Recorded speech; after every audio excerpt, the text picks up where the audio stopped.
Une production du Studio SF. What's up tout le monde, bienvenue au podcast Dans l'Enclave, le podcast 100% hockey qui te permet de propulser ta game à un autre niveau. Cette semaine, on a reçu Gabriel Roy-Lehoux, qui est un posturologue, kinésiologue, qui travaille principalement avec des jeunes joueurs de hockey et des joueurs de la LHJMQ. On a parlé de son approche neurodéveloppementale, on a parlé de l'haltérophilie et de la pliométrie, on a parlé de la différence d'entraînement entre un joueur et les gardiens. On a parlé de quoi d'autre? Énormément de choses. On a parlé de joueurs Elias d'NHL, Pettersson, Kotkaniemi, Udon, leur préparation physique. C'est vraiment un super podcast. Donc, sans plus tarder, on vous laisse écouter ça. Le podcast, épisode numéro 3, avec Gabriel Roy-Lehoux.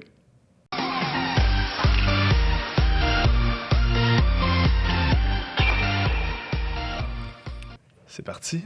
Gab, merci de t'avoir déplacé dans Montréal. Pas été trop payé la route avec le Civic?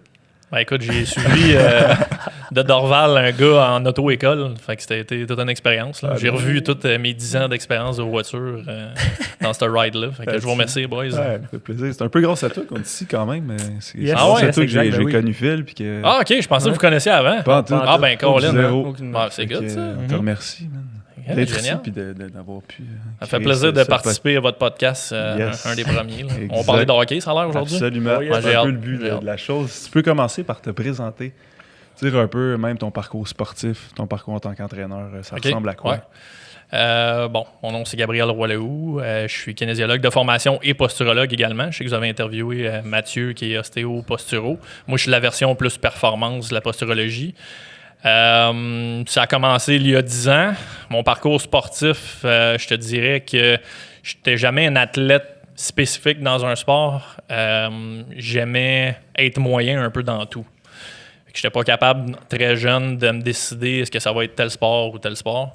Ça a souvent varié entre le golf, parce que mon père était un grand golfeur, il adorait ça. Fait qu'on jouait une vingtaine de parties déjà à l'âge de 6-7 ans. J'ai été exposé à ce sport-là. Le tennis, soccer pendant l'été, le hockey pendant l'hiver. Ça a commencé, ma première fois que j'ai joué dans une ligue organisée, j'avais 12 ans. Donc, ça a pris du temps avant que je rentre dans un milieu plus organisé, d'un point de vue sportif hockey. Mais j'avais tout le temps quand même des bonnes fondations pour ce sport-là, étant donné que je pratiquais un paquet de sports. Puis je pense que c'est un peu le sujet de conversation. On va dévier vers la neurodéveloppementale éventuellement. Là.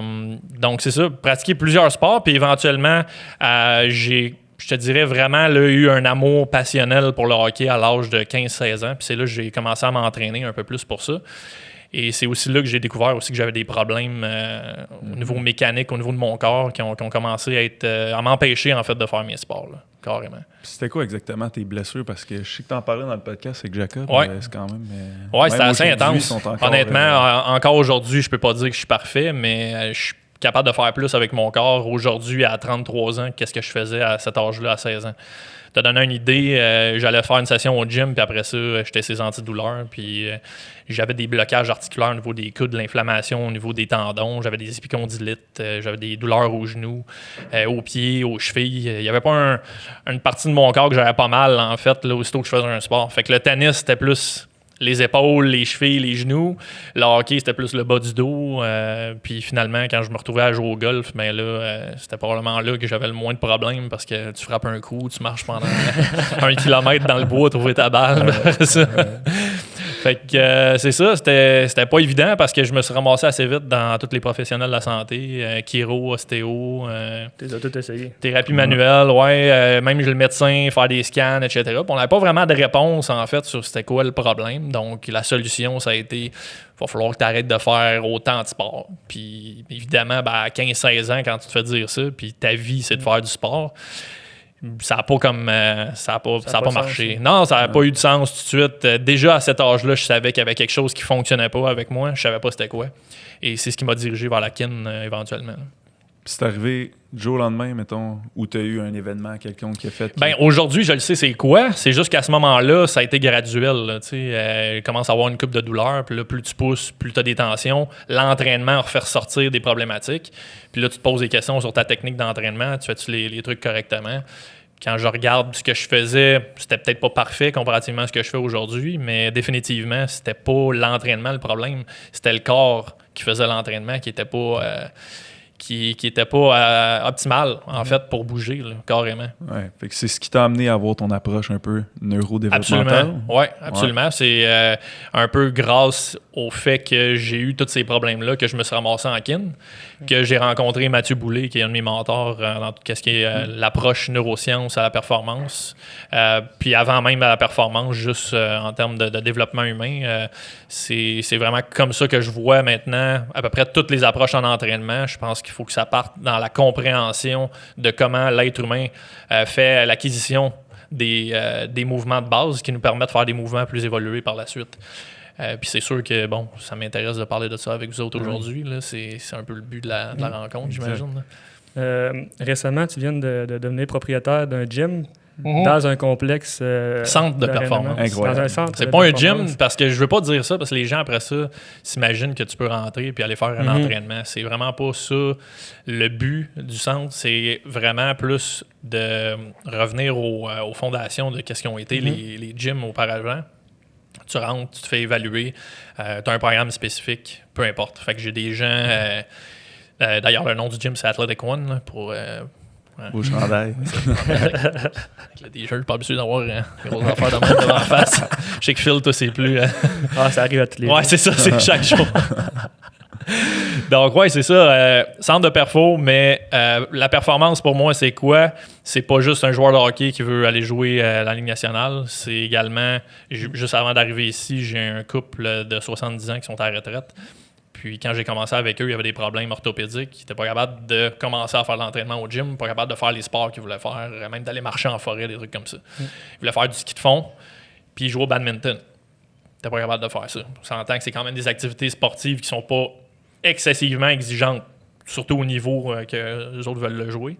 Mais au final, en incluant la posturologie, toute l'approche neurodéveloppementale et combinée avec l'entraînement, aujourd'hui, le bonhomme, il joue 2 fois au badminton, puis il kick des culs là, quand il va jouer en plus. Là, il est vraiment solide. Puis la madame a fait du ski de fond, a fait de la raquette l'hiver, puis elle a fait toutes ces activités qu'elle veut. Peu importe qui rentre dans ton gym, évaluation, quasiment tout le temps du privé one-on-one. Ouais. Puis tu les traites quasiment tous comme des athlètes. Absolument.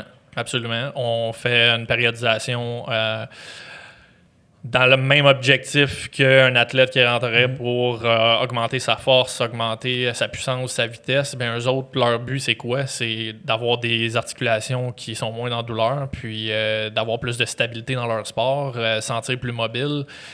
Oui, gagner un peu d'endurance éventuellement, puis de la force, mais chacun détermine c'est quoi son objectif. Par rapport à la raison pourquoi ils sont dans le gym. Puis après ça, on fait les tests spécifiques, puis on bâtit le programme, la périodisation en concordance avec ça. Là. Puis l'approche neurodéveloppementale.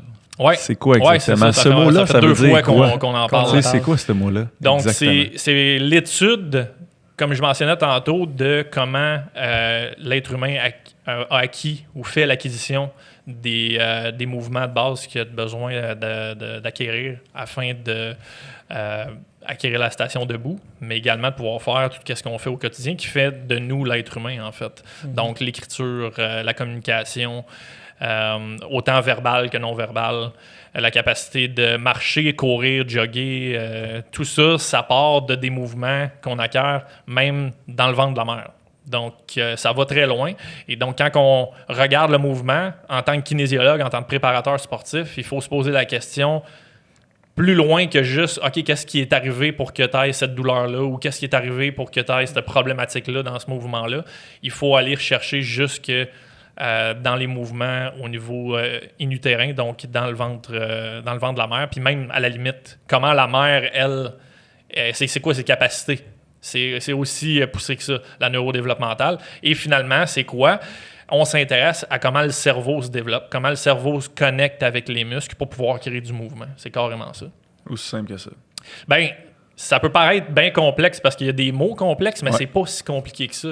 C'est pas plus compliqué que regarder finalement le mouvement humain dans toute sa complexité quand on a affaire avec un adulte ou finalement un être humain qui acquis tous les patrons moteurs de base, en fait. Ouais. Donc, c'est pas si compliqué que ça. Il faut juste se le rentrer dans la tête, puis c'est bien plus ça qui est difficile, c'est d'expliquer aux gens que la douleur qu'ils ont en ce moment, ben c'est relié à un truc qu'ils n'ont pas acquis quand ils étaient bébés. C'est comme, ça fait pas de sens pour la plupart des gens. Puis c'est quand ils le vivent que là, ils se rendent compte qu'au final, ben ouais, ça a peut-être du sens. Ouais. Fait que dans le fond, toi, tu reprogrammes un peu. On fait de la reprogrammation, exactement. On reprend le cerveau, on fait des tests, autant pour un objectif de performance, un objectif de tension musculaire, un objectif de mobilité, peu importe c'est quoi l'objectif, finalement. À chaque fois, il y a tout le temps une composante neurale, il y a tout le temps une composante cerveau qu'il faut évaluer. Et après ça, oui, exactement. On reprend les acquis de base, on s'assure d'aller chercher le bon exercice, comme on ferait en entraînement, en kinésiologie ou en préparation physique. Puis on est capable de retrouver c'est les mêmes performances en fait qu'on devrait avoir, qui nous sont données par la vie de façon automatisée, mais qu'à cause de la société dans laquelle on vit, les gens bougent de moins en moins, on est de plus en plus segmenté dans la façon qu'on fonctionne au quotidien, et ça restreint le mouvement à un jeune âge, et qui dit restreindre, ben au final, ça nous empêche de nous développer de façon optimale, carrément. Il y a plusieurs, nous autres, on sait que c'est important, puis on a fait les formations à l'Institut IP, ainsi de suite.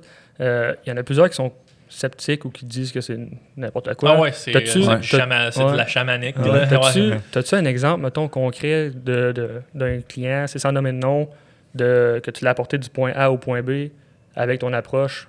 De quel exemple, qu'est-ce qu'il ne pouvait pas faire avant? C'est ça, je te prends peut-être au dépourvu un peu. Oui, ben parce que j'en ai tellement, ça fait 7 ans que je fais ça à répétition. Puis Phil, tu l'as vécu un peu en venant en stage avec moi.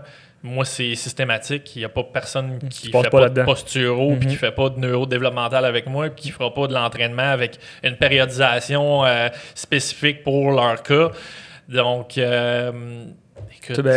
Ton couple dans les 70 ans, tu parlais qu'ils ne pouvaient plus jouer vraiment au badminton, et ainsi de suite, puis que là, tu les as ramenés à jouer au badminton, par exemple, puis faire du ski de fond. Ben, ça, tu peux-tu en parler un petit peu plus? Oui, je peux aller un peu plus en détail, effectivement. Vraiment, il était limité jusqu'à où? Puis là, maintenant, ben... Comment ça s'est passé exactement? Dans le fond, le monsieur est une référence de Mathieu, parce qu'il reste dans le coin... où ce que moi je travaillais à l'époque, dans le coin de Vaudreuil. Donc, il vient me voir. Déjà, un bagage quand même scientifique intéressant parce que c'est un pharmacien. Donc, je savais que j'allais pouvoir utiliser des termes avec lui qui pourraient peut-être passer un peu plus qu'avec quelqu'un qui ne comprend pas nécessairement le système musculo-squelettique. Et là, j'ai commencé à lui montrer ces déséquilibres, comme on fait à l'évaluation posturale. Puis, il a compris assez vite que le genou, que ça faisait des années qu'il était en douleur, que lui s'est fait faire des scans, des radios, puis c'est confirmé, il y a os sur os. Donc, le ménisque est vraiment altéré. Toute la composition musculaire aussi est altérée, évidemment, parce qu'il compense tout le temps avec la jambe gauche. Et il y avait des douleurs à gauche, évidemment, parce que ça fait des années. Et quand ça fait des années que tu es en douleur et que tu as une problématique sur une articulation, tu finis par avoir des compensations sur ton système. Donc, moi, ce que je lui ai expliqué, c'est que pour en venir à jouer au badminton éventuellement, parce que là, il était vraiment pas capable de le faire. Donc, c'était même pas une question d'entraînement au début pour moi, c'était vraiment une question de ramener son corps symétrique, comme j'aurais une voiture, par exemple, puis là, je veux pas être plate avec, mais une voiture ancienne qui serait un peu maganée et que je voudrais finalement réaligner cette structure-là, parce que même si elle n'est pas alignée en ce moment, il y a quand même des structures qui sont quand même potable, puis après ça, évidemment, arriver puis aller dans l'entraînement. Donc, ce qu'on a fait, c'est on a fait de la posturo classique. J'ai travaillé tout son système sensoriel pour avoir une meilleure information sensorielle qui se rend au cerveau. Et c'est la façon de corriger les asymétries au niveau de la posture. C'est de réorganiser les senseurs du corps pour être sûr que le cerveau interprète l'information dans l'environnement de façon plus symétrique. Et donc, d'avoir des contractions musculaires d'un point de vue involontaire plus symétrique également. Donc, ça nous a permis d'avoir une voiture qui tenait la route beaucoup plus solide. Et après ça, on a commencé l'entraînement en balance structurelle, comme le programme que tu as mis en ligne dernièrement. Merci pour quelque chose. Je l'ai plugué solide. Hein? Tu m'oublies pas le chèque. Hein, OK, c'est good. C'était combien déjà? On verra voir comment ça t'a rapporté. C'est bon. On ira à pourcentage. Fait que c'est ça. C'était pas bien plus compliqué que ça. On a travaillé son pied au sol avec les exercices de renforcement au niveau de l'arche du pied pour s'assurer que dans le gym, après ça, c'est comme quand je travaille le pied avec quelqu'un, pour ramener l'analogie avec la voiture, c'est comme si je changeais les pneus. J'ai 2 pneus qui sont égales maintenant des côtés, ben je peux faire des split squats, je peux faire des squats, je peux faire un paquet de trucs. Donc, on a fait un bon 3 mois de structural balance. Ça a été très long, puis tu le sais comment que j'ai eu ça, faire ça. Oui. Mais j'avais pas le choix. J'ai fait 3 mois de mouvement unilatéral parce que même le haut du corps avait compensé avec toutes les années. Donc, ça a été long, mais aujourd'hui, il fait des squats jusqu'à la parallèle. On est limité au niveau du range, mais il est capable de loader son poids du corps sur ses squats. Fait qu'au final, je veux dire, on l'a ramené à faire des trucs qu'il n'aurait jamais pensé même faire. Lui, dans le gym, il fait des chin-ups. Ah ouais, Il a perdu 15 livres de gras. Il a gagné de la masse musculaire. C'est un pharmacien, donc il avait de la pression artérielle, il avait un petit peu de cholestérol, il était ses meds. Ouais. Il a tout arrêté ses médicaments. Ça fait 2 mois qu'il m'a lâché le call cet été. Il dit, mon médecin, il dit, je les garde par prévention. Il est pharmacien. Il sait très bien qu'il n'en a pas de besoin là, en ce moment. Il a tout arrêté par lui-même. Nice. Donc, ça va plus loin que juste dire neurodéveloppemental, posturaux, etc. C'est vraiment un tout. Puis aussitôt que, par exemple, il a diminué son inflammation, ben, automatiquement, cholestérol, pression artérielle, on a diminué l'inflammation pas juste sur le site de la blessure du trauma, on a diminué l'inflammation partout dans le corps. Fait que le gars est capable maintenant de travailler sur son terrain. Il y a un bel espace de vie dans le bois à Notre-Dame-de-l'Espéroux. Puis là, maintenant, il peut lever des roches. Puis, c'est pas juste le training puis son badminton. Il le voit à nouveau fonctionnel au quotidien. Il est capable de tellement faire plus que les autres sont accrochés à vie à continuer à s'entraîner pour maintenir au moins la forme physique. Pour les avoir vus aller, le deadlift, squat, chin-up, tous les mouvements de base, ils font tout. Puis écoute, la madame, au début, quand elle est arrivée, parce qu'elle est venue après que le monsieur soit arrivé, puis l'histoire, c'est que finalement, elle, ça ne l'intéressait pas vraiment. Elle avait déjà essayé dans un autre gym. Puis au final, ce qui a convaincu, c'est les résultats. Puis moi, c'est comme ça que je fonctionne. Pour moi, même si la posturo, la neuro, ça peut avoir l'air un peu chamanique pour la plupart des gens, après ça, c'est les résultats qui parlent. Puis si je peux finir par mettre des trucs en ligne puis montrer à la population mondiale les résultats, on va pouvoir éventuellement dire, OK, je suis curieux, je vais au moins aller voir c'est quoi, puis les gens vont commencer à se rentrer ça dans la tête. Là. Fait que tu utilises la même approche avec les joueurs de hockey. Oui, c'est juste que là, il va y avoir une composante de performance. Ouais. Et il va y avoir une composante de périodisation bien plus intense parce que, par exemple, un joueur de hockey, comme tu le sais, Hugo, ils vont venir, des fois, ils ont 6 semaines. D'autres gars, ils ont 3 semaines. Parce qu'il faut que tu les prépares pour le try-out de Midget 3 ou le try-out de la Q ou de la Ligue nationale. Fait que c'est d'une personne à l'autre, d'un joueur à l'autre, c'est très changeant. D'un sport à l'autre, c'est très différent également. Mais oui, la stratégie finale va être la même et la fondation, il faut qu'elle soit la même, c'est sûr. On parle de périodisation. Nous autres, on sait c'est quoi. Souvent, le monde ne sait pas trop c'est quoi. Qu'est-ce qu'une périodisation? Ouais. À quoi ça sert? L'exemple parfait, parce que moi, je le charge aux clients. Fait que c'est sûr que quand ils vont voir un entraîneur régulier puis que le programme vient avec la session d'entraînement, puis que souvent, c'est un programme qui est répété de 5 autres clients, le client ne comprend pas pourquoi il aurait à payer pour un programme et une périodisation. Donc, il faut que je l'explique. Donc, la façon que je l'explique le plus simplement, c'est le plan d'affaires pour t'accompagner. Tu as un plan court terme, moyen terme, long terme. Tu as des objectifs dans ton année à atteindre pour que ton plan d'affaires soit accepté si tu vas avoir ton prêt à la banque ou si tu vas avoir des partenaires d'affaires ou si tu veux juste te convaincre à toi-même que ton plan de match fait du sens. Donc, pour moi, la planification d'entraînement, la périodisation, c'est ça. C'est le plan de match à établir pour structurer les différentes phases d'entraînement qui vont avoir à être faites durant l'année. Toujours dans le but d'aller chercher un objectif précis. Donc, pour les personnes qu'on parlait tantôt, eux autres, c'était diminution des douleurs, capacité fonctionnelle améliorée, puis le but ultime, c'était quoi? C'était de pouvoir prendre les sports qu'ils m'avaient mentionnés. Okay? Ouais. Pour un joueur de hockey, ça peut être très différent, évidemment. On peut parler d'augmentation de la vitesse, de la puissance, de la force, gain de masse musculaire, diminution de pourcentage de gras, blessures sportives, il faut récupérer de ça. Donc, les objectifs peuvent varier d'une personne à l'autre. Il peut y avoir plusieurs objectifs également. Et ça va être déterminé, évidemment, par les tests, les évaluations, les besoins du client. Puis, l'évaluation aussi de l'entraîneur, du préparateur physique. Le gars peut venir te voir parce que lui, il veut prendre de la masse musculaire, mais finalement, sa game, c'est une game de vitesse. C'est un petit joueur. Il paye 159 livres, mais il est hyper rapide. OK, ben joue dans tes forces. Tu ne seras jamais 6'3", 225. Donc, essaye de devenir encore plus rapide. Parce qu'en plus, c'est ça la game aujourd'hui. Là.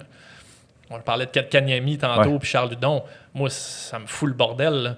Je regarde un gars comme Elias Pettersson à Vancouver, qui est 166 livres, ça a chart de la NHL, ça veut dire qu'il est probablement 149 en saison. Genre sur le jus, là, à côté, là, à 149 livres. Tout trempe. Il fly sa glace comme pas un. Il a des skills un peu comme à la Kotkaniemi, des Européens avec des mains, jeu de pied, jeu de passe, l'agilité. Pourquoi qu'on fait prendre 20 livres à Kotkaniemi? Garde-les à 186, 185 livres, travaille sur son explosion, sur sa vitesse, son coup de patin. Fais-les prendre un peu de masse musculaire, mais fais-lui diminuer son pourcentage de gras. Montrer les photos là, sur Instagram cet été.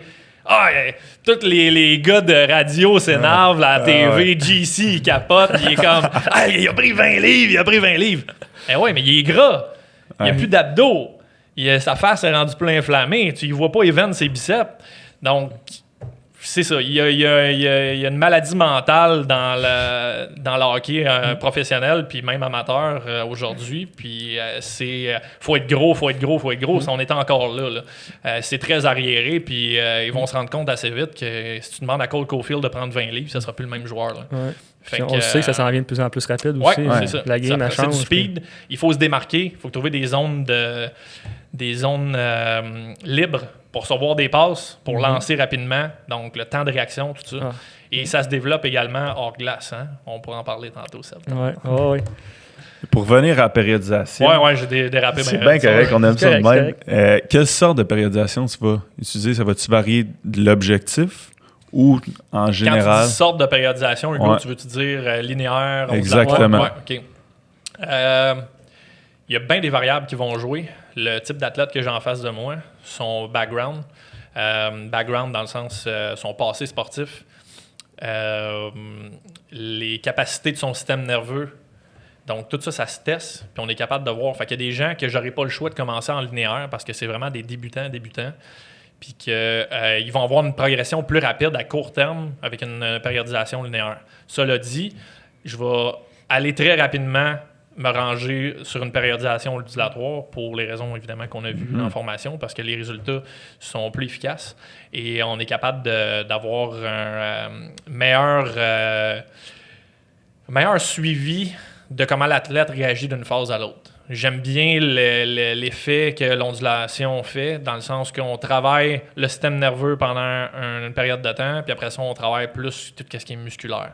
Puis là, on peut tirer dans différentes directions. Le système nerveux, ça peut être de la force pure, la force maximale, ça peut être de la vitesse, ça peut être quelque chose de plus neural, de la puissance, ça peut être de l'haltérophilie, qu'on va travailler le continuum force-vitesse. En accumulation, dans une phase plus de volume, on parle peut-être un peu plus de travailler l'endurance musculaire, travailler ton tamponnage au niveau de l'acide lactique, d'être capable de produire de la vitesse, mais sur une période de temps pour que quand tu arrives sur la glace, tu sois capable de maintenir un chiffre de 1 minute, 1 minute 10 ou 45 secondes à un effort vraiment maximal. Donc, pour moi, c'est plus efficace d'aller travailler, par exemple, 3 semaines le système nerveux, 3 semaines plus le système musculaire. Puis de jouer comme ça sur mon cycle d'entraînement complet avec mon athlète. Là. C'est ce que j'aime le plus avec toi travailler. C'est ce que je vois qui a les meilleurs résultats. Ça peut-tu faire une différence entre jouer pro et... Absolument. Mettons une bonne périodisation. Pas sur un été. Mais sur un... Tu commences le gars à 13-14 ans, puis t'habitues son système neuromusculaire à avoir des adaptations tout le temps opposées comme ça, puis tu le montes progressivement sur quelques années, c'est là que ça va faire une différence. Ouais. Parce que ce qui va faire la différence sur... T'es dans la ligue américaine ou une ligue professionnelle secondaire puis la ligue nationale, c'est les petits détails. Et quand tu regardes un gars comme Sidney Crosby qui demain va faire tirer son chandail à Rimouski, quand tu parles à n'importe qui est au cours de ce gars-là et qui le connaît ou qui a côtoyé Sidney Crosby, c'est les petits détails. Il terminait ses matchs, il n'avait pas fait une bonne game, il allait courir pendant 5 km dehors là, puis il calculait son temps. Il n'y a pas personne qui faisait ça dans le queue. Mais en fait, il n'y a pas personne qui fait ça. Donc, Crosby, c'est un exceptionnel. C'est pas juste parce que c'est un exceptionnel. C'est parce qu'il travaille exceptionnellement. Son C'est éthique ça de la travail. différence. C'est ça. Il est talentueux, mais il travaille plus fort que tout le monde. OK? Il a le cœur de Gallagher, puis il y a les skills de genre Malkin. Ouais, OK? c'est ça. Donc, c'est ça. C'est ça la différence aujourd'hui. Fait que trouver les détails dans la périodisation, c'en est un détail. Trouver les détails dans comment on peut améliorer ton cerveau à être plus performant pour ton sport. Parce que c'est ton cerveau qui contrôle tout ce que tu fais. Fait que si tu te concentres juste à travailler dans le muscle, puis tout le temps être juste dans l'entraînement du muscle, ben tu manques 90%, qui est l'entraînement du cerveau pour que ton muscle, lui, soit plus rapide, qu'il y ait moins de paramètres de sécurité qui l'empêchent d'exploser, pour dire ça là, dans le langage vulgarisé. Donc, il faut trouver ces petits détails-là. Puis oui, Hugo, la périodisation ondulatoire, pour moi, c'est un détail qui va faire que tu vas briser les plateaux plus rapidement que si tu utilisais une périodisation autre. Il y a un pourcentage même par rapport à linéaire, si je me trompe pas. Que t'as Hey. plus, c'est 28%? C'est 22%. 22, ouais. Une chance que je suis en train de réviser mes notes de cours parce que je m'en vais donner la formation 2 en Europe le 30 novembre. Nice. Fait que là, hier, j'étais en train de regarder ça, mais là, tu me sors le pourcentage, je m'en souvenais même plus. Man. Il me semble que c'est 22%. 22, ouais. Donc, 22% plus de résultats sur 60 études. 22% plus de résultats avec... non, c'est pas vrai. C'est pas vrai. On dira pas n'importe quoi. 22%, c'est la différence entre périodisé et non périodisé. OK. Donc, ça, c'est pas pareil. Fait que là, on voit que la périodisation, c'est important. C'est Ouais, ça. ça fait Donc, 22%. tu périodises versus tu périodises pas, c'est 22% plus de résultats en gain de force à la fin de ton année. C'est énorme. Ben non, écoute, c'est débile c'est mental. ridicule, ouais. Tu peux pas faire de périodisation. Même si elle est tout croche. Ouais. Tu as périodisé, tu as déjà plus de résultats. C'est ça. C'est déjà mieux. Fait qu'à long terme, sur le joueur de hockey, ça fait une... Ça fait une grosse Énorme différence. différence, Sur là. le joueur de hockey, sur n'importe Ouais, quoi. sur n'importe Sur n'importe quoi. Jacob est venu parler d'hypertrophie. Pour l'hypertrophie, tu périodises. Je pense qu'il y aurait les mêmes commentaires que moi à ce moment-là. C'est let's go, on va chercher une périodisation. Après son ondulatoire, on monte encore le pourcentage. Après ça, tous les autres petits paramètres d'entraînement, les répétitions, les temps de repos, l'organisation des exercices, le choix des exercices, les angles, la biomécanique, l'aspect tout neuromécanique. Tous ces petits détails-là, c'est pas juste fait du 3x12 puis Non, c'est ça. dumbbell flat press puis prends 2 minutes. On s'en voit demain. Là. C'est pas juste ça. C'est plus complexe que ça. Puis, niveau attaquant, défenseur, goaler, est-ce que ton approche est la même, tout dépendamment de la position du joueur? Elle va être la même dans le sens que, pour moi, j'entraîne des athlètes. Ça a toujours été comme ça. J'ai toujours pensé de la même façon. Puis je pense encore plus comme ça maintenant que je comprends comment le corps humain se développe. Puis quels systèmes neurologiques sont impliqués dans chacun des mouvements qu'on veut faire au quotidien, qui vont donner de la performance, qui vont donner des mouvements fluides, rythmiques, coordonnés, précis. Donc, l'idée à travers ça, c'est que c'est sûr que j'ai un jeune de 12 ans, qui soit un gardien de but, qui soit un joueur de soccer, un joueur de baseball, j'en ai rien à foutre. Parce que, surtout aujourd'hui, les jeunes ne bougent plus, donc ils ont des acquis qui n'ont pas. Donc, il faut retrouver ces acquis-là. Juste un exemple, cet été, si tu te souviens, Phil, on avait des camps de hockey. Ouais. Je te dirais 90% des jeunes n'étaient pas capables de faire un push-up bodyweight avec le poids de leur corps. 99%. Ouais. Puis le 1%, c'était souvent une petite fille qui arrivait là, qui, elle, fait de la danse, de la gymnastique la fin de semaine, puis elle se pétait des push-ups, puis... Écoute, on tombera pas là-dedans parce qu'on a un autre podcast là, qui nous attend. Là. Mais ça me renverse complètement. Là. C'est vraiment ma pire année. Ça fait 8 ans là, que j'ai des camps chaque été là, avec des jeunes. Là. C'est vraiment ma pire année en termes de capacité physique. Là. Pas juste de la force là, ou de l'endurance, juste capacité de prendre son corps dans l'environnement et être capable de bouger. C'est vraiment, là, à chaque année, c'est de pire en pire. Donc, on a de la job, les boys. Comment t'expliques ça? Comme on expliquait tantôt, moins en moins de mouvements, donc les jeunes sont sur les tablettes. Moi, quand j'avais rien à faire quand j'étais jeune, j'étais un peu plus vieux que vous autres, là, mais quand même, moi, je suis de la génération qu'on a eu les premiers Nintendo dans la face quand on était jeune. Okay? Mais ça reste que ma mère, ça me voyait en pleine journée qu'il faisait beau dehors, elle serrait le Nintendo. Là. C'est tu t'en vas dehors, mon chum. Là. Puis de toute façon, je voulais y aller, honnêtement. Aller faire du bicycle, jouer dans la forêt, puis juste bouger partout. Là. Parce qu'on est câblé pour ça, l'être humain, de bouger. Puis en jeune âge, intrinsèquement, même en y pensant pas, notre cerveau veut qu'on aille bouger. Mais après ça, si tu as un ordinateur, une tablette, un cellulaire qui fait monter les hormones de ton cerveau qui sont responsables pour la motivation de ton cerveau pour pouvoir faire des choses, si ça devient l'outil principal pour stimuler ton cerveau pour être motivé dans la vie, ben, tu ne voudras plus aller faire du mouvement, tu vas vouloir regarder ton écran. Donc ça, c'est vraiment une calamité dans la société aujourd'hui. Il y a des chercheurs, des neurologues là, à travers le monde qui disent que la tablette puis tous les appareils, ça ne devrait pas être avant là, au moins 7-8 ans. Puis tu vois, c'est le même âge qu'un point de vue neurodéveloppemental, les acquis de base devraient être faits. Donc tous les stades de développement devraient être finis vers 7-8 ans, dans le meilleur des mondes. Évidemment, en Amérique du Nord, c'est pas le cas. Parce qu'on empêche les jeunes. Fait que là, je réponds à ta question finalement 1 heure plus tard. On bouge pas assez. On a tous les outils technologiques qui nous font encore moins bouger. Et en très bas âge, premièrement, la madame, la mère de l'enfant, on l'empêche de faire tout ce qui est possible d'être fait en point de vue mouvement parce que c'est trop dangereux, ça a l'air. Et puis les femmes sont pas en forme. Faut le dire, les mamans sont pas en forme. La majorité de la population n'est pas en forme. Je dis pas juste ça pour les femmes, là, c'est toute la population en général. Donc, la mère bouge de moins en moins, le père aussi, mais le bébé il est dans le ventre de la mère. Fait que c'est comme ça.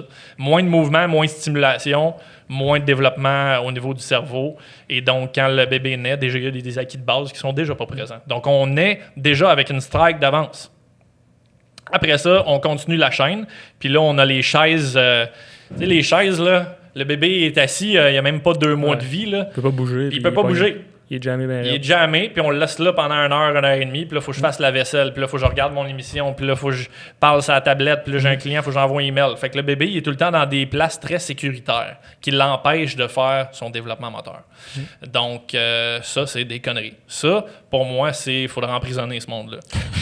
Ouais, les mêmes personnes qui mettent des souliers avec des grosses semelles à leurs enfants parce qu'ils pensent que leurs chevilles sont faibles, puis que ces enfants-là sont justement pas dans un putain de stade pour être en train de développer leurs chevilles puis leur arche plantaire pour pouvoir se supporter eux-mêmes. Fait que ça s'en va tout dans la même prison, ce monde-là. Puis ils auront des enfants entre eux autres, puis ils feront genre ce qu'ils veulent. Mais si on veut changer les choses, si on veut avoir une société qui s'en va dans une direction différente de où ce qu'on s'en va présentement, parce que de mon point de vue à moi, puis du point de vue d'un paquet d'experts, je pense pas qu'on s'en va dans la bonne direction, à tous les points de vue, là, d'un point de vue sociétal, là, donc éducation, environnement, économie, etc. Je pense que ça part déjà en créant des humains qui vont avoir un potentiel de faire ce qu'ils veulent dans leur vie. Et ça part en ayant les acquis de base au niveau du mouvement, parce que c'est ça qui câble le cerveau pour tout le reste. Les émotions, la psychologie, les capacités intellectuelles, etc. Le langage, name it. Ça passe tout par là. Donc, ça dévie solide, là, mais c'est ça la réponse. Ouais. Il n'y a pas une réponse genre en 2 mots, ça prend une réponse comme ça. ça. Il faut l'expliquer pour que les gens comprennent. Ça part de là. Ça part de là. Exactement. Foundation. Ouais, très jeune. Fait que Athletic One, c'est ça. C'est ça. C'est revenir à l'athlète 1.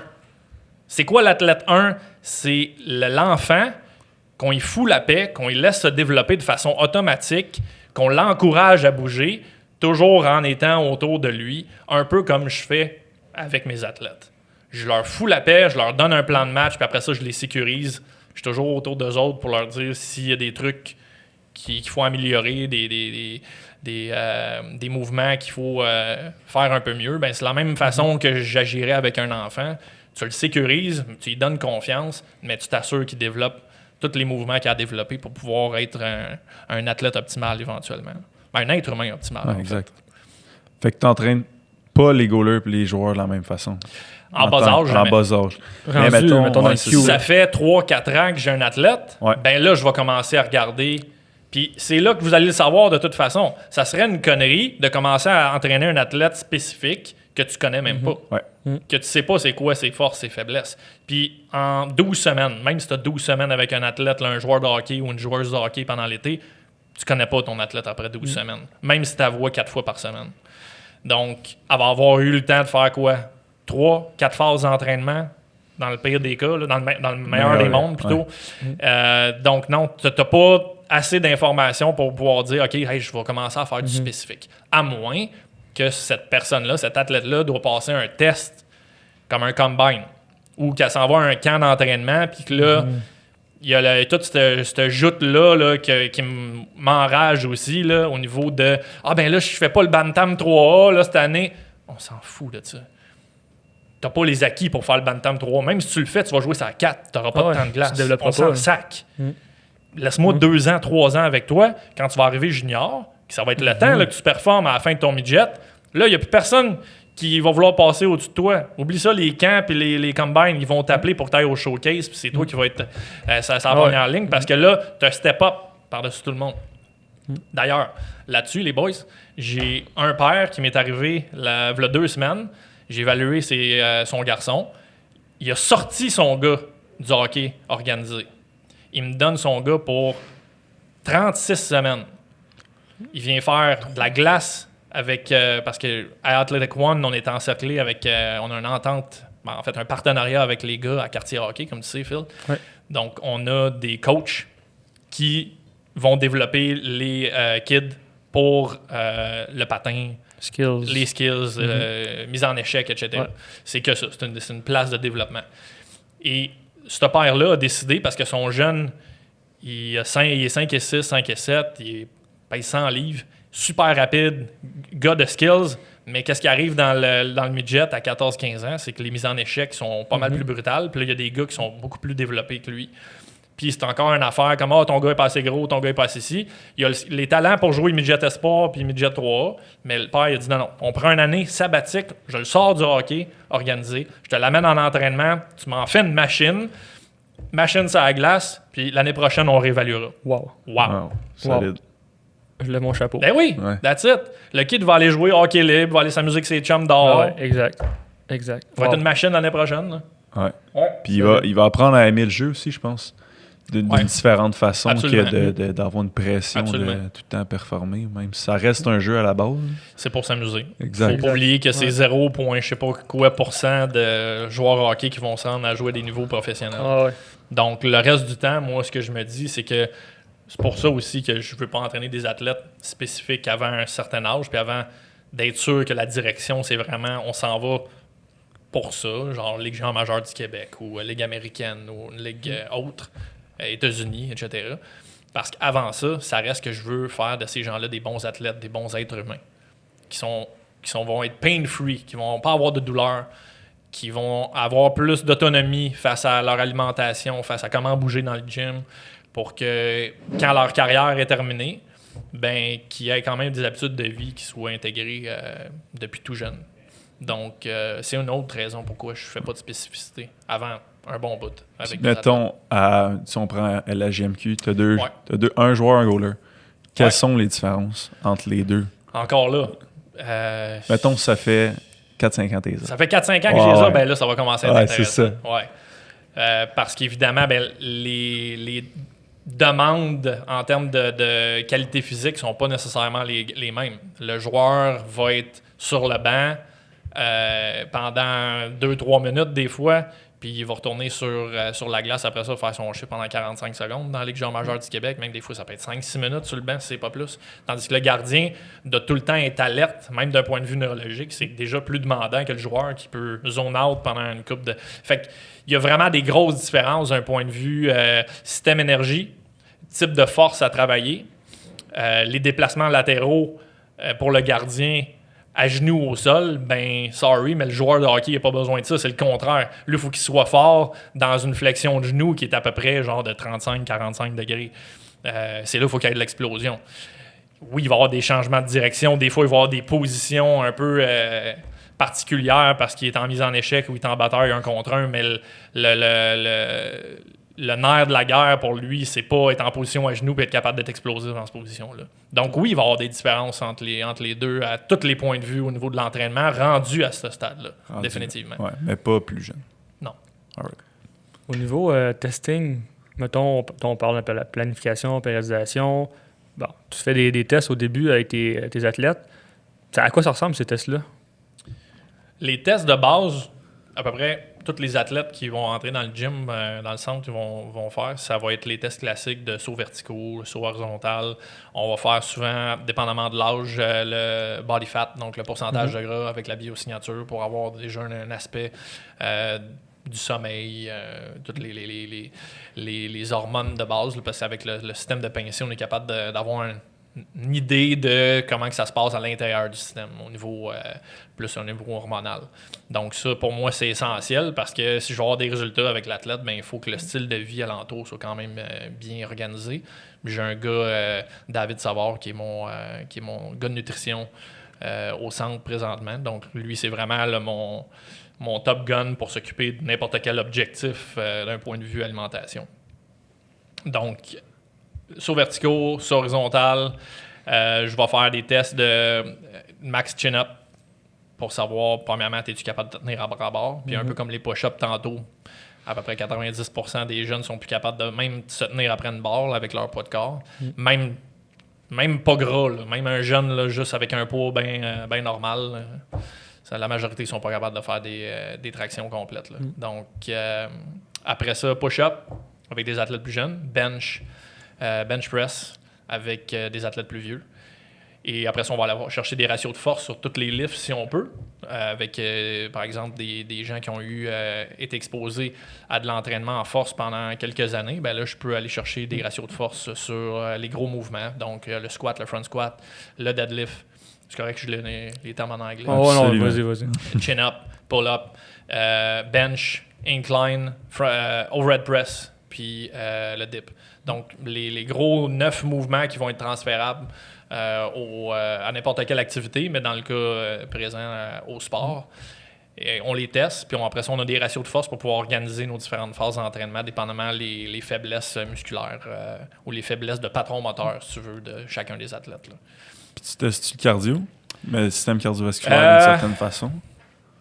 C'est pas mon dada, mais oui, c'est sûr que je vais faire des tests cardio.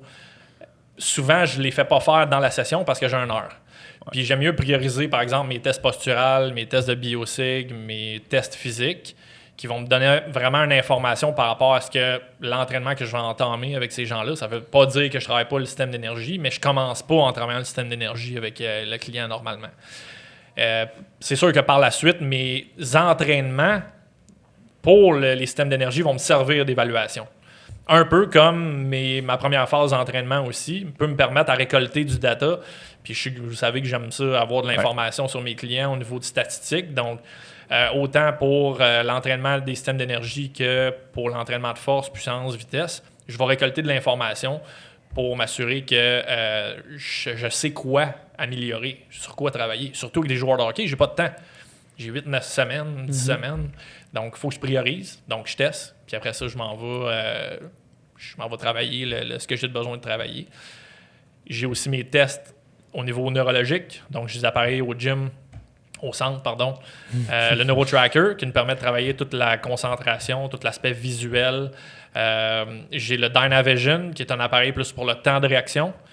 Et j'ai le Eye Trainer qui est un appareil qui va me donner du wattage. Donc, la quantité de watts qu'on est capable de produire à la course dans un angle qui se rapproche beaucoup du patinage. Donc, moi, ça fait un bout de temps que je l'utilise, là, ça fait 3 ans. Puis, tous les joueurs de hockey qui ont un bon power sur la glace, ils vont avoir un bon power sur le Eye Trainer. Donc, il y a vraiment un corrélat, peut-être pas 100%, là, mais il y a un corrélat direct là, entre les deux. Fait que ça m'aide à pouvoir avoir de l'information sans aller sur la glace, sans demander au coach que c'est quoi le problème. Je peux vraiment avoir une information par rapport, si tu son décollage, les premiers pas qui sont pas bons, j'ai une courbe de wattage qui me dit, si tu les premiers pas qui sont pas corrects, c'est-tu la moitié de la course, parce que là, il y a de la misère à garder son accélération du départ, ou c'est quand il arrive à son pic de vitesse, il est capable de le garder ou il flanche. Après ça, j'ai la capacité à répéter que je peux tester. Je peux faire 3-4 séries avec des temps de repos puis voir si la puissance descend. Fait qu'on vient encore sur les systèmes d'énergie. Ça me donne l'information sur la puissance, sur la capacité du système nerveux, sur le système d'énergie. C'est un appareil qui m'amène beaucoup d'infos. J'ai même la répartition droite-gauche au niveau de l'appui podal au sol. Fait que c'est quand même cool là, comme machine. Fait que dans le fond, dans tes tests cardio, tu n'as pas le fameux test bip-bip. Non, j'ai pas le test bip-bip, sauf que pour une équipe, je le ferais. Parce que là, une équipe, par exemple, mettons, j'ai une vingtaine de gars. En 1 heure, j'aurais pas le temps de tout faire, les tests. C'est ça. Donc là, peut-être que je m'arrange avec le coach, puis je dis, écoute, on va céduler 2 heures pour les tests. Je fais tous les tests, puis en plus, on fait le test bip-bip. Parce que c'est quand même intéressant, le test bip-bip. Pourquoi? On va avoir une valeur théorique du VO2 max. Ça donne une idée, au moins. Oui, ça donne une idée. Puis, ça sauve du temps aussi. Parce même que si le VO2, on dit souvent, tu sais, dans les tendances de rarement, on dit le VO2, c'est pas vraiment important pour le hockey. Ça reste que si tu as un meilleur VO2, tu vas être un meilleur joueur de hockey. Il y a un corrélé quand même. C'est pas the name of the game parce que ce qu'on veut entraîner, c'est vraiment le système anaérobie lactique pour un joueur de hockey. Donc, sa capacité à produire un effort sans nécessairement avoir besoin d'oxygène. Mais c'est aussi intéressant d'avoir un VO2 parce que le VO2, qu'est-ce que ça va t'aider? Ça va être capacité. C'est comme ton moteur pour pouvoir augmenter toutes les autres capacités. C'est comme la base que tu as besoin pour que tout soit meilleur. Ça te permet de récupérer entre tes 2 chiffres aussi. Plus ça que te permet de récupérer plus facilement entre ouais. tes 2 chiffres, donc de performer mieux sur une partie ou une période complète. Et même, à la limite, de récupérer d'une partie à l'autre. Donc, oui, ça reste un indicateur intéressant. Est-ce que c'est mon indicateur préféré pour personnaliser un entraînement pour un individu? Non. Mais pour une équipe, c'est intéressant. Parce que tu es capable, en plus, de comparer les pairs puis de faire des corrélats. Le coach, après ça, quand il me regarde, il se dit « OK, j'ai à peu près 5 de mes athlètes qui sont vraiment là, dans le dernier des percentiles, qui sont pourris en termes de VO2. OK, c'est mes athlètes qui ont de la misère à avancer sur la glace. OK, mais c'est peut-être pas un problème de vitesse ou de force ou de puissance, c'est peut-être plus un problème de système d'énergie. OK, fait que tout ça, ça peut être... on peut avoir l'information. Dans tes tests que tu fais, est-ce que tu vois, mettons, une certaine corrélation, par exemple, broad jump avec les attaquants, ils performent beaucoup plus sur ce test-là que les defs, que les goalers, ou est-ce que tu as vu des tendances? Les tendances, c'est avec les gens qui s'entraînent depuis un moment. Donc, avec des athlètes de haut niveau, on est capable de voir les tendances. Avec les jeunes en développement, c'est dur à dire. Tu peux avoir un gardien de but qui pète tout le monde. Alors que normalement, il y a bien des gardiens qui s'entraînent même pas. Physiquement, là, qui sont plus comme travail de coordination main-œil, puis s'assurer d'être mobile. Fait que l'entraînement a plus de flexibilité, de mobilité, puis qui font même pas d'entraînement physique. T'es-tu d'accord avec ça? Qu'ils ne fassent pas d'entraînement physique? Non, ça c'est sûr, mais... Ils en ont moins besoin que les joueurs? Ben, c'est parce que tu es des très bons gardiens qui ne s'entraînent pas. L'exemple, c'est Carey Price. Il ne s'entraîne pas? Carey Price ne s'entraîne pas. Off-season, il va peut-être toucher à la glace, mais il ne fait pas d'entraînement physique comme tel. C'est pour ça que ses débuts de saison sont so-so un peu. Mais, au final, c'est quand même un naturel, Carey. Fait que tu le gardes mobile. Est-ce qu'il y a un peu d'entraînement, il ne ferait pas de mal? Je ne dis pas qu'il n'en fait pas pendant l'année, mais de ce que je sais, c'est que pendant la off-season, il s'en va à la chasse, à la pêche dans son bout, puis il touche pas de barbell. Il est actif. Oui, il est actif, c'est ça. Bouge. Exactement. Il n'est pas assis. Après ça, c'est vrai qu'il y a des gars dans NFL qui n'ont jamais fait un squat de leur vie, puis ils squattent 600 livres la première fois qu'ils vont au gym. Donc, tu sais, quand on revient aux fondations qu'on parlait tantôt d'un point de vue neurodéveloppemental, si on a des acquis de base vraiment solides, à un moment donné, c'est vrai que c'est pas nécessairement nécessaire de absolument t'entraîner pour être un bon athlète. L'exemple, vous avez vu le post je voulais commenter puis je voulais jaser avec Stéphane Cazot, son post d'exemple, quand il était à l'école à l'université, puis il se braçait dos à dos en position assise contre un gymnaste. Puis lui, il s'entraînait en bodybuilding, puis il était costaud. Puis le gars en arrière de lui pesait genre 40 livres de moins que lui. Puis le but, c'est de faire une extension avec ton dos pour pouvoir plier l'autre gars de l'autre côté. Puis le gymnaste, le beurré épais, là, il est allé licher le plancher avec ses dents. Là. Pourquoi? Parce que finalement, avec la gymnastique, c'était un gars de gymnastique nationale, là, donc il a fait de la gymnastique depuis qu'il est tout jeune. Cette personne-là a tellement connecté avec ses muscles dans tous les mouvements de l'espace, donc mouvements en 3D, qui a développé la capacité d'aller recruter les unités motrices et les fibres musculaires beaucoup plus que même Stéphane qui faisait un entraînement de haut niveau en bodybuilding pour développer de la masse musculaire. Donc, juste pour dire que des Johnny Gaudreau à 156 livres qui sont explosifs de façon naturelle, ça ne veut pas dire qu'il n'a pas fait d'entraînement, le gars, mais ça veut dire qu'il y a déjà des acquis de base qui fait que tu le vois aller et tu fais comme, OK, lui, il fait juste comme patiner tellement mieux que tout le monde puis hyper explosif. Pourquoi? C'est pas juste du travail avec Sherbatov en patin, là. Ce gars-là, il patine bien depuis sa tendre enfance. Là. Il a un coup de patin explosif depuis toujours. Qu'est-ce qui fait la différence entre cette personne-là? Là, tout le monde va dire que c'est la génétique. Non. La génétique, c'est 10%. Après ça, tu peux utiliser cette génétique-là avec l'épigénétique, qui est 90% de notre vie, ce qu'on fait avec notre corps. Donc, si cette personne-là a bien développé tous ses acquis de base depuis la tendre enfance, que ses parents y ont foutu la paix, ben, il va pouvoir connecter avec ses muscles, produire énormément de puissance quand il fait une poussée avec une jambe sur la glace. Fait que ça va jusque-là dans l'interprétation de ce qu'il faut faire avec un athlète versus ce qu'il ne faut pas faire. Ça ne veut pas dire qu'il ne faut pas entraîner un gardien de but. C'est pas ça l'idée au final. C'est juste que c'est pas tu t'entraînes en malade mental, tu es fort, puis tu es automatiquement un bon gardien. Il n'y a pas un corrélé nécessairement. Les joueurs, tu ne vas pas jouer ça à 4 si tu es hyper en forme. Il y a plein de gars qui ils s'entraînent comme des malades. Pascal Dupuis, c'était pas le gars le plus talentueux, tu es capable de la mettre dedans, mais il était capable surtout de jouer avec Crosby parce qu'il était hyper en forme. Max Talbot, même affaire. Des gars comme ça, ils ont fait leur réputation parce que c'est des gars qui s'entraînent super fort. Après ça, tu prends Crosby, puis tu y ajoutes en plus un moteur de malade, ben ça fait Crosby. C'est ça. Fait que ça reste de vouloir être le plus optimal possible. Exact. Mettons Price, s'il s'entraînerait. Ben, il y aurait peut-être des meilleurs débuts de saison, puis on aurait peut-être traité de chialer à Montréal on aurait une 25e les 20 premières coupe. games. Là. Ouais. Il serait peut-être moins blessé aussi. Oui, mais encore là, tu peux t'entraîner. Ouais.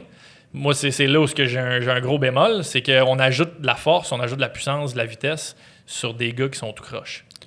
Ouais. Puis Price, c'est sûr et certain, même si c'est un athlète naturel, il doit avoir des méchants débalancements d'un point de vue postural parce qu'il y a eu beaucoup de blessures.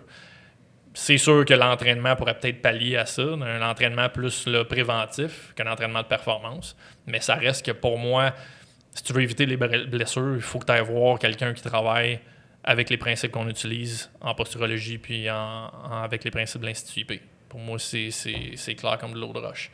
Après ça, oui, d'ajouter de l'entraînement par la suite, ça peut être intéressant pour assurer que quand tu fais ta poussée, ben, ton articulation ne veut pas se déboîter puis que tu es capable de gagner de la mobilité sans nécessairement perdre la stabilité dans l'articulation. Puis c'est ce qui est dommage pour les gardiens de but, c'est qu'on les pousse à s'étirer pour qu'ils aillent chercher des amplitudes maximales.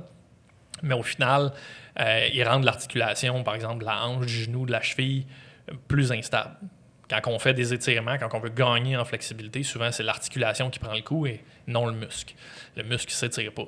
Il y a une valeur maximale d'allongement, puis that's it. Tu ne peux pas aller plus loin que ça. Sinon, ben, il y a un réflexe qui s'appelle le réflexe d'étirement, puis si on le teste chez le médecin quand on frappe sur le tendon, la jambe revient. Donc, c'est déjà préétabli que le muscle ne peut pas s'étirer plus loin qu'une valeur de base. Fait que c'est ça. Goaler,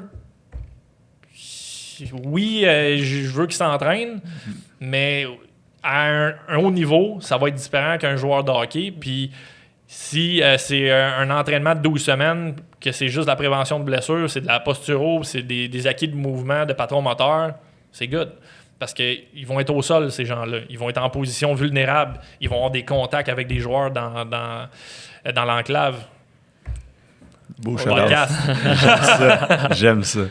Fait que pour revenir, mettons, sur tes tests, tu n'aurais pas de test qui favorise, mettons, pour les attaquants, que tu aimerais plus utiliser chez un attaquant qu'un défenseur? Oui, j'ai des tests pour voir, par exemple, les temps de réaction sur le butterfly. Je cherche le mot en français. Là, papillon. Mais sur la position papillon. On a un FitLight qui est un appareil avec une lumière, qu'aussitôt que la lumière éteint, la personne doit se laisser tomber, le gardien de but doit se laisser tomber, puis quand la lumière réallume en bas, il faut qu'il remonte. Donc, ça nous donne une idée du temps de réaction de la personne. En plus, oui, il y a une question de temps de réaction. Donc, avec les yeux, il est capable de voir la couleur qui s'éteint, qui se rallume. Donc, ça lui donne le cue pour pouvoir monter, descendre. Mais si la personne n'est juste pas capable de pousser ses jambes parce qu'elle n'a pas assez de force, bien aussi ça me donne l'information. Fait que ça peut être temps de réaction plus cerveau, ça peut être aussi temps de réaction. Tu manques de torque au niveau des jambes, tu manques d'explosion pour monter. J'ai pas besoin de faire ce genre de test-là avec un joueur de hockey. Mais ça, c'est des tests que je vais faire quand ça fait 3-4 ans que je suis avec un gardien. Je vais les faire au début, mais je n'utiliserai pas nécessairement l'information. Moi, c'est toujours ça. Hein, tu le sais, Phil, Hugo, vous le savez. Je vais pas faire de tests que je n'utiliserai pas. Ouais. Ouais. Ça ne sert à rien de faire 500 tests que je n'utiliserai pas la donnée pour laquelle j'ai passé ce test-là. Puis j'ai 1 heure avec un client pour faire son examen général. Donc, je cible vraiment des tests qui vont me donner une information précise sur quelque chose que je vais utiliser. Puis, plus tard dans la carrière, si j'ai besoin de travailler d'autres choses, si la fondation est là puis que là, j'ai d'autres trucs à ajouter, bien effectivement, oui, je vais avoir d'autres testings, d'autres types d'évaluations qui peuvent être pris en compte et qui vont être plus spécifiques d'une position à l'autre. Parce que j'ai lu cette semaine un article scientifique qui testait le saut en hauteur puis le saut en longueur chez les joueurs de hockey, donc attaquants-défenseurs. Ouais. Puis ils ont trouvé une corrélation. La corrélation n'est pas énorme dans le tapis, mais quand même assez significative pour dire que le saut en longueur était beaucoup plus corrélé chez les attaquants au niveau de la puissance sur glace. Ouais. Puis le saut en hauteur avec les défenseurs, mais pas l'inverse. OK, je comprends. Fait que c'est quand même assez intéressant. Ouais. Je voulais savoir de ton point de vue s'il y avait, Ben, écoute, tu voyais des trucs. après ça, tu regardes le patron de moteur que c'est les deux types de joueurs vont avoir à faire. Puis c'est vrai que c'est différent. Mais après ça, on pourrait comparer, par exemple, un attaquant, un centre qui son jeu, c'est plus de marquer versus un centre qui est plus un passeur. Puis on pourrait probablement trouver des différences. La mécanique de patinage d'un joueur à l'autre, il y a tellement de facteurs qui vont faire qu'il va y avoir des différences quand même des fois assez marquables d'un joueur à l'autre que je ne veux pas rentrer trop dans... Moi, il y a un corrélat sur le saut vertical, peu importe le sport. Si tu es explosif sur un saut vertical, tu vas normalement être explosif à peu près dans tous les sports.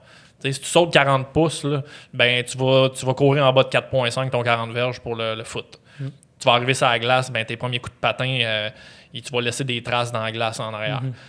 Tu veux jouer au basketball, ben, tu vas être capable de dunker. Tu veux jouer au golf, bon, tu vas peut-être pas être super précis, mais tu vas rentrer dans la balle en malade mental. Fait que, pour moi, c'est là le corrélat. Après ça, oui, peut-être qu'il y a une différence entre l'attaquant et le défenseur. Ça reste que si tu veux améliorer leur vitesse, il va falloir que tu travailles les forces verticales et les forces horizontales. Mais il faut surtout falloir que tu saches lequel des deux peut-être qui est plus faible chez cet athlète-là. Fait que moi, c'est ça qui va m'intéresser. Plus ça versus que l'attaquant est plus penché, fait que lui, il a plus besoin de force verticale. Le défenseur est tout le temps en patinage arrière, fait que lui, c'est plus force horizontale. Peut-être éventuellement, mais écoute, c'est des recherches qui datent de quand? J'imagine que c'est plus récent. Oui, c'était quand même assez récent. Okay, ça a été fait avec NCAA Division 1. Fait que c'était quand même des joueurs quand même assez bons. Ouais, tu m'envoies le lien, je jette un coup d'œil. Je t'en envoyé, oui, certain. Je voulais qu'on parle quand tu veux intégrer, mettons, la plio puis l'altéro dans une, mettons, off-season. Ouais. Plio, j'ai une façon un peu différente de voir ça, comme à peu près tout ce qu'on a parlé aujourd'hui. Je vais l'utiliser si, par exemple, j'ai un athlète là, que je vois 5 fois semaine puis il est là toute la journée avec moi. La réalité, c'est pas ça. La réalité, c'est que tu as un gars qui va jouer junior, il y a un paquet de contraintes. Il travaille, il a une copine, et il veut profiter de son été, etc. Donc, tu sais, le scénario de t'as un gars qui arrive puis il va passer 6 heures dans ton gym par jour, ça peut arriver, mais c'est un petit pourcentage. Jagger. Genre, Jagger, puis qui fait des bicep curls pendant 3 heures, puis c'est pédale. Mais il a quand même joué jusqu'à 44, fait que, mais au final, la plio, souvent, je suis obligé par la bande, parce que j'ai pas accès aux gars assez, à faire une journée dans la semaine ou 2 où ce qu'on va travailler la pliométrie. Et on va la travailler en étapes. C'est-à-dire que comme les acquis, il y a des acquis en pliométrie qu'il faut que tu ailles avant de travailler, par exemple, juste des haies. Puis juste faire travailler ton cycle de... juste le cycle... Tu l'as-tu en anglais? Dans la tête, tu l'utilises même pas en anglais. On prend une pause, coupé. Le cycle d'explosion, de passer de l'excentrique à concentrique, finalement. OK. Ouais. OK. Le stretch reflex. Le stretch reflex, merci. Ouais. Donc, souvent en pliométrie, c'est ce qu'on veut travailler, en fait. Puis, on veut aller directement là parce que c'est ce qui va nous donner l'effet sur la performance. C'est ce qui va donner le transfert. Mais si la personne n'a pas appris à absorber, être capable de compresser toutes ses articulations, même d'un point de vue unilatéral, donc un côté versus l'autre, moi, c'est des choses que je vais travailler en premier. Donc, capacité à absorber en premier, capacité à restituer l'énergie qu'on a emmagasinée dans l'articulation pendant qu'on a fait l'absorption, et après ça, travailler ce fameux réflexe-là. Donc, plio, avec quelqu'un que je commence, même avec des gars comme Benjamin Tardif qui joue pour le Phoenix. Vous le connaissez parce que vous l'avez vu au gym, c'est pour ça que j'en parle. Ça fait depuis 14 ans que je le suis. Ça fait pas 14 ans, mais depuis que lui a 14 ans. J'étais comme, Ouais, il a commencé jeune en tabarouette. Ouais, mais ça aurait été cool qu'il commence à cet âge-là. Et c'est déjà une brute, ça aurait été encore plus une brute.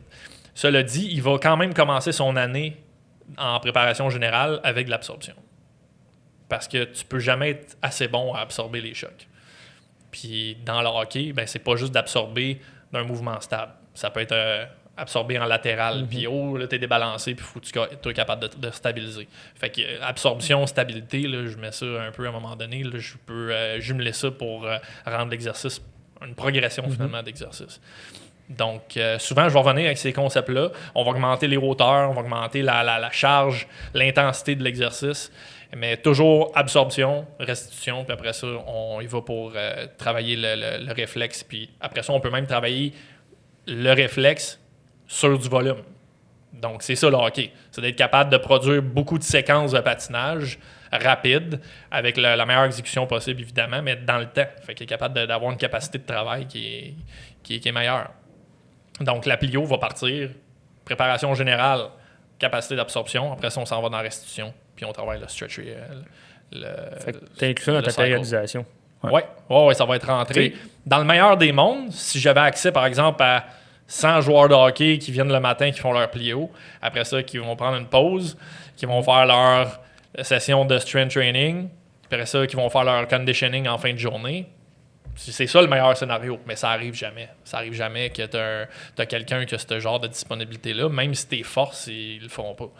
Après ça, ça prend l'alimentation qui est top, le sommeil. Il faut pas nécessairement qu'ils travaillent trop durant la semaine. Puis, la réalité, c'est que les jeunes, quand ils finissent leur saison, même dans la Ligue majeure du Québec, ils travaillent.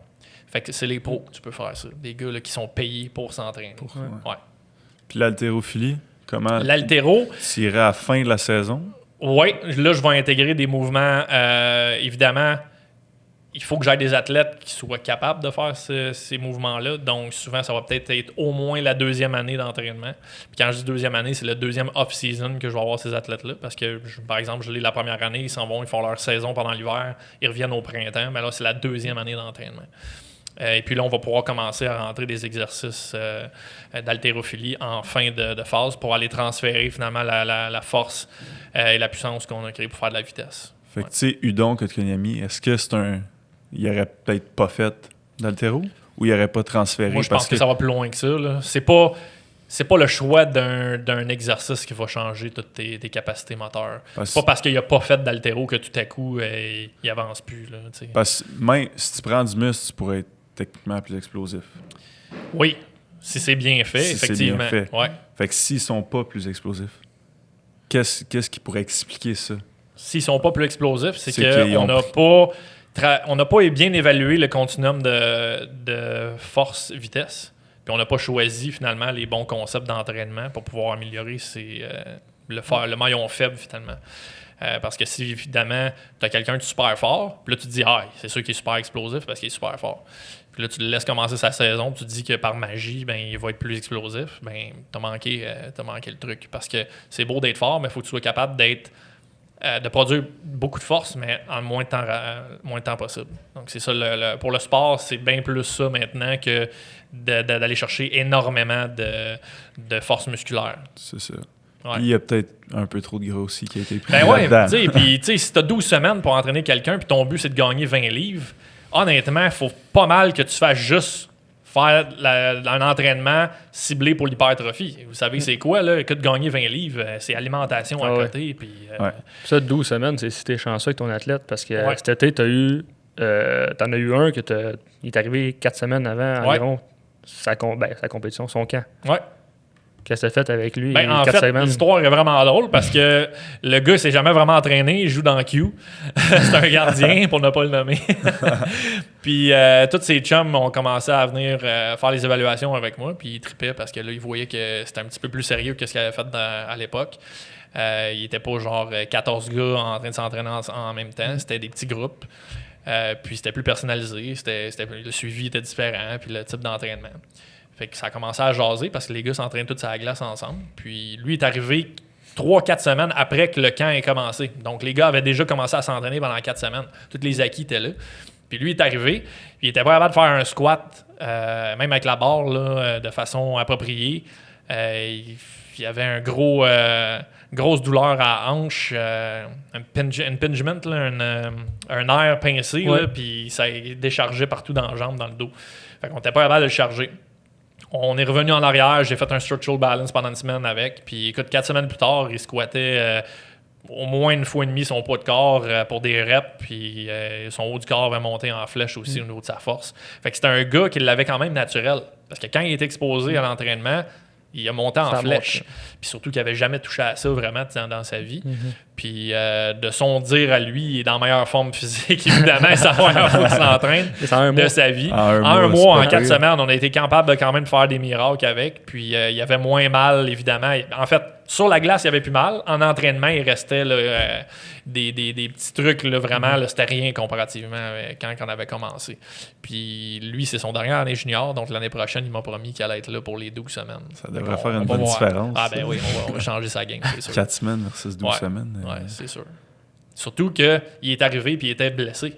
C'était un traumatique. Je pensais même pas pouvoir l'entraîner vraiment pendant la c'était rehab avant. Puis... Ben oui.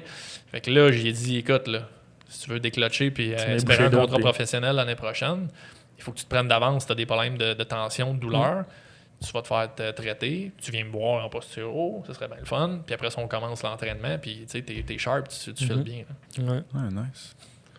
Ça ressemble à ça, je pense. Pour finir ça, mettons, t'aurais-tu 3 petits trucs ou peut-être faire un petit recap là, sur qu'est-ce qu'on a dit pour les athlètes qui nous écoutent ou les préparateurs physiques. Mettons, t'es un jeune là, puis tu veux te lancer dans l'entraînement, ce que la discussion qu'on a aujourd'hui, ça t'intéresse, c'est sûr que je t'encourage à venir faire une évaluation posturale, que ça va avec moi, avec un collègue. On n'est pas 100 au Québec à faire ce que je fais.